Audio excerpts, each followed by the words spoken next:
we continue our journey into the pawn structures, because pawn structures are what will teach you positional chess, strategy in chess.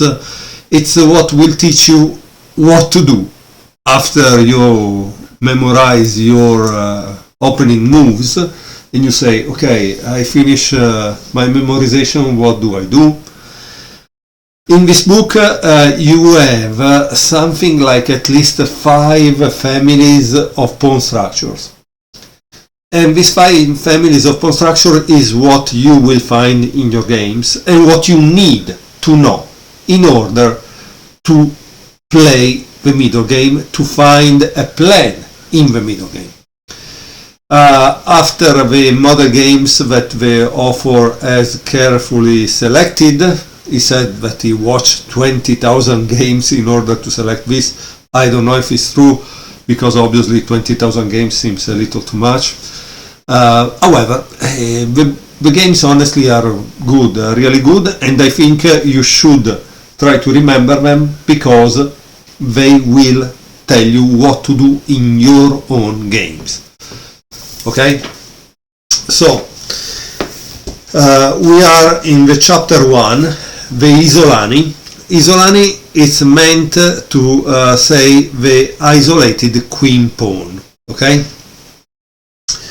In this game we have Alexander Usman against Levon Aronian. It was played in Plovdiv in 2010. The learning objective here is the break d5, d4, okay? Because that's what you try to do with the isolated queen pawn. You try to push it, and the opponent will try to control the square in front of your isolated queen pawn. In some cases, obviously, you can even sacrifice that pawn if it gives you a kind of attack, right? A kind of attack on the king side, for example, because the scope of the game is to give checkmate. The game starts with knight f3, d5, d4, knight f6, c4, e6, knight c3, bishop b4, bishop g5, knight bd7, c takes d5, e takes d5, queen c2, c5,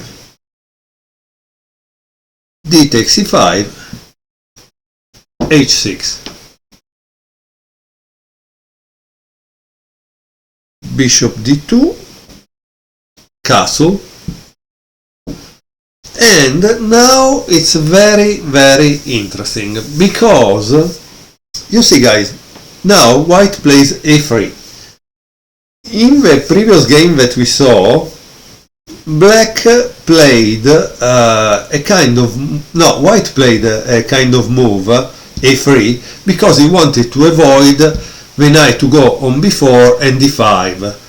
Here it's not the same situation, so sometimes the moves are the same, but the position is different, slightly different, and it's not the right move. So why this a3 is not good? Because black was going to capture here no matter what, so why do you think that you waste the tempo to let him do something he wants to do, right? So that's why it didn't make sense to play a3. I think today they play e3. And as you can see, why e3? Because e3 tends to control the d4 square, which is the square in front of the isolated queen pawn. Okay, a3, bishop takes e5, e3, a6, bishop e2, b5, castle, bishop b7, rook f d1, rook c8. This rook c8 is kind of interesting because It's like an X-ray attack on your queen if you are white. So obviously you need to take it kind of seriously. Bishop e1, rook e8, and rook c1. Okay, so what would you do now if you are black? Try to pause the video, get one of this clock, turn it. This is 3 minutes. I think 3 minutes in today's time control is more than enough. You think for 3 minutes and you try to come out with an idea of what you want to do at this point in the game. Okay, if you did that, the move that black played is knight f8. Why is knight f8 the right move? Because black wants to try to play knight e6 and support the break. So that's the plan behind that move. As you can see, especially at top level, they don't play a move without an idea. Okay?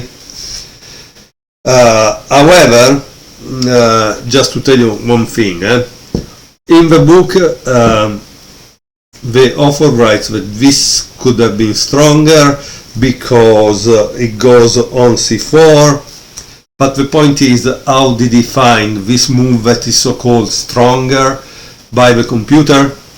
If that's the case, obviously Aronian didn't have a computer during the game, and so this is what he found and thought that he should play, right? Okay, after that it was knight d4, queen b6. So now you see why Aronian didn't want to put the knight on b6, because probably he had this idea already. And here white plays a move that is not so good, is bishop f3. Why is not so good? Because it was necessary probably to play this to support the d4 square, because look that now is going to play knight e6, so this is gonna be a mess. It's clearly a fight also for the center, and this is what is the interesting part. At a certain point, I remember, I think when I reached like 1900, I started to feel this thing that in the beginning you have all this big fight for the center every time, and who comes out from that fight with an advantage is generally the guy that will win the game or have more chances to crush the opponent. So what does black play now? Black, why I ask you to think about it? Because it's a kind of unusual for a grandmaster. So I hope you pause, try to think about a little what would you do if you were black, okay? And now I will tell you why. Black played bishop takes d4. So why this is unusual? Because generally, especially at top level, but also grandmaster level, a normal grandmaster level, not Aronian type that is in the first 10 players in the world, they never like to give up the bishop pair. So this move may be a little unusual. Okay? White continue with rook takes d4. It seems that e takes d4 wasn't so good. Okay? Why e takes d4 is not good? Because after knight e6, queen d3, knight takes d4 wins a pawn.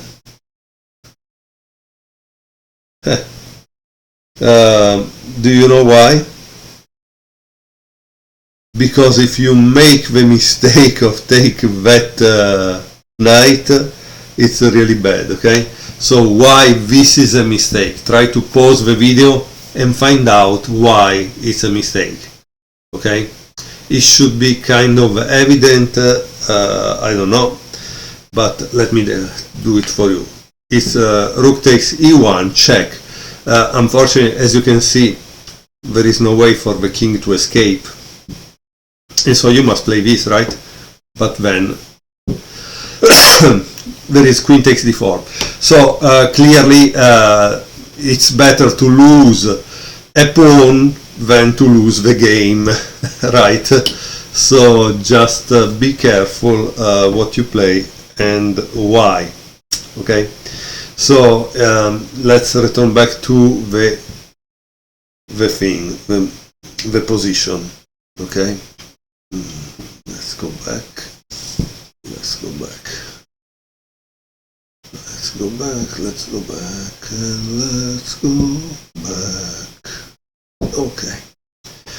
Okay. So it was bishop takes d4, and the right move was rook takes d4. Okay. We saw that e takes d4 is not really good.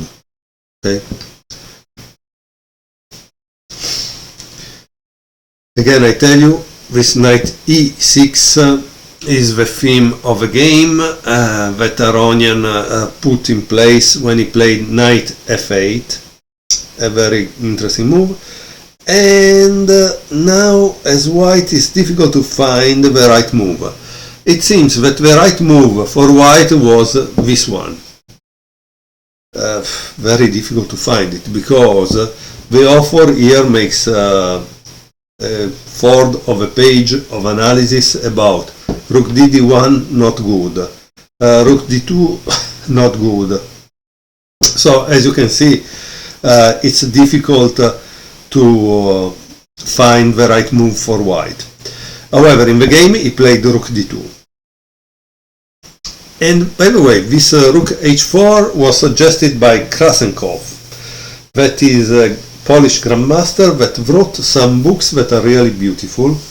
I have one called Jewels something, and these combination are really creative, very, very beautiful, like Bronstein. Okay, so rook d2. And now black does what he wanted to do from the beginning,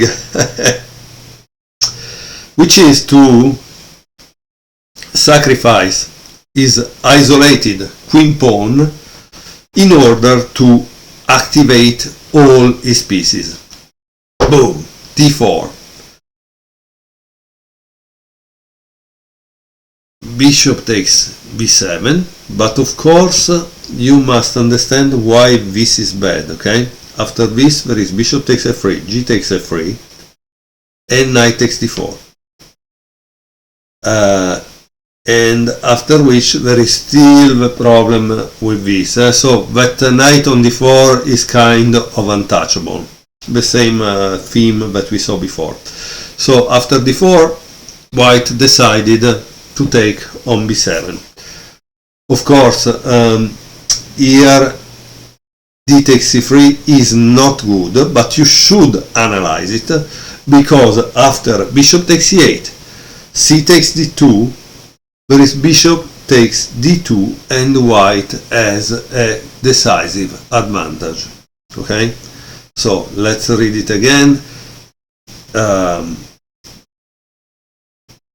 So d takes c3 is not good because of bishop takes c8, c takes d2, and bishop takes d2.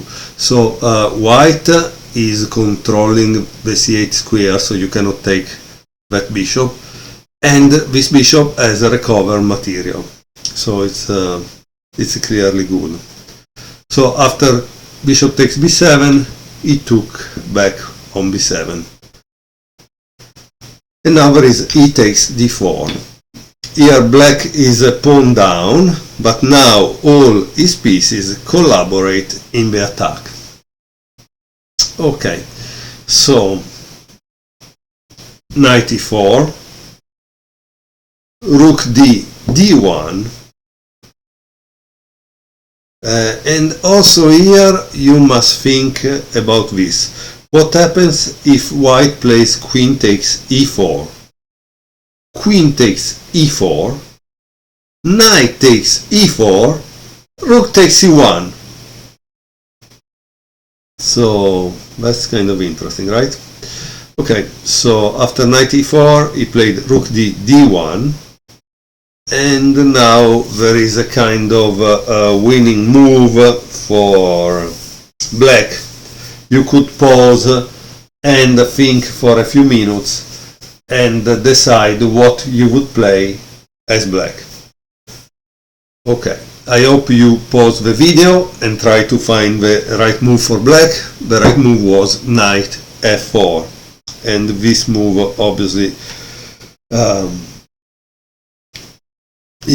probably the problem here is that the white player allowed this sacrifice d5 d4, but maybe he didn't evaluate correctly the strength and the energy of these knights, because clearly these two knights at this moment they are a kind of nightmare for white. Okay, in any case, white continued. Obviously here, guys, the problem is this, right? Knight takes c3, queen takes g2, checkmate. So that's why I say they are a nightmare. And white plays d5 and is trying to block the a8 h1 diagonal. Okay, let's see what else. How should black continue? After d5 he played a5. So knight takes c3, it seems, is not really good, because after bishop takes c3, knight e2, king h1, knight takes c1, queen takes c1, the d5 pawn is the problem for black, that black needs to neutralize that. So a5 is a good move.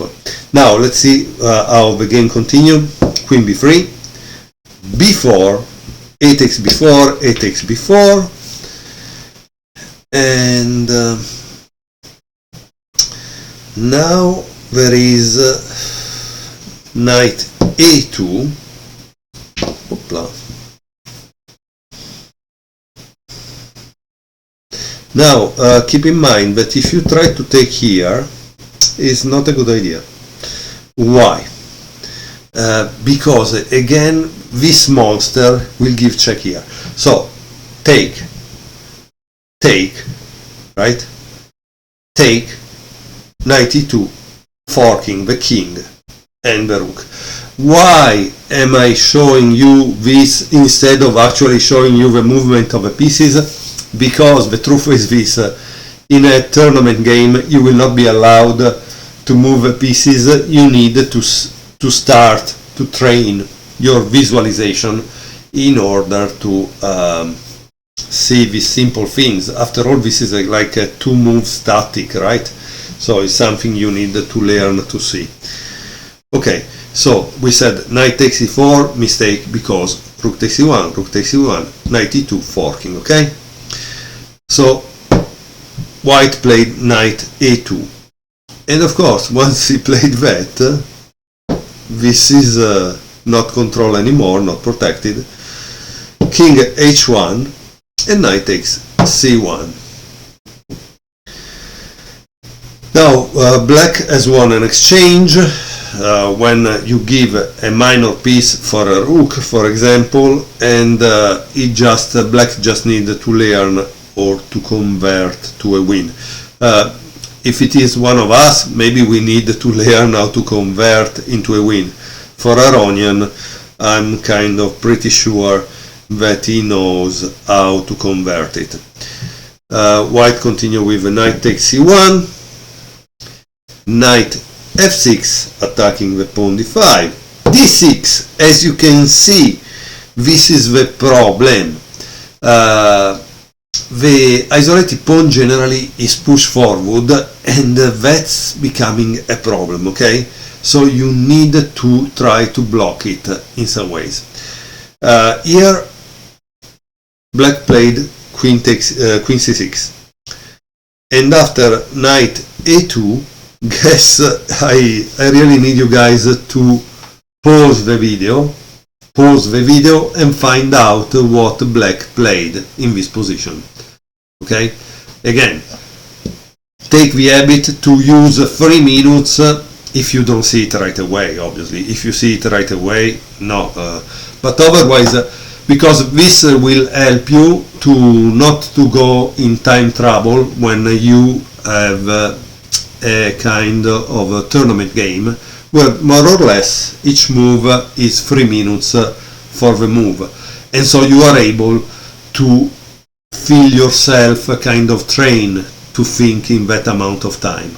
Okay, obviously here the move is kind of easy to find because as you can see there is a back rank weakness. Okay, so what do? Boom, queen takes d6, and that's the game over, right? Because after bishop takes b4, guess what? There is queen b6, and after f3, queen f2, and then next here it's a problem. Okay, final remark. Time is essential to obtain a good piece setup. White's imprecision with a3 allowed black to fight for an advantage for the start. White's big mistake was not to reinforce his control of d4, because at the end the author gave us this lesson, at least 3 lessons from this game, right? So you can do the same in your games. When you comment a game, annotate a game, at the end you should be able to say, okay, these are the 3 lessons I get from this game. And then there was the d5, d4 pawn sacrifice, which gave black a winning initiative. And so that's also what you will look into other people's games. When you look at games, now you know about this sacrifice that we saw also in the other game with d4, d5, right?